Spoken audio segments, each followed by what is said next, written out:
Gawa tayo ng sauce para sa ating ensaladang seaweed. Asin, grated ginger, sibuyas, kamatis, at green chili. Lagyan din natin ng paminta. Haluin na ito hanggang sa ma-will combine. Tikman. Goods. Ngayon ilagay na ang seaweed. Haluin na ito. Sinong nakaka-relate? Comment lang. Kung nagustuhan nyo ang ating ensaladang seaweed,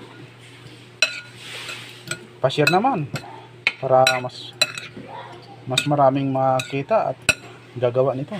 Okay, done na. Siyempre, tikman natin.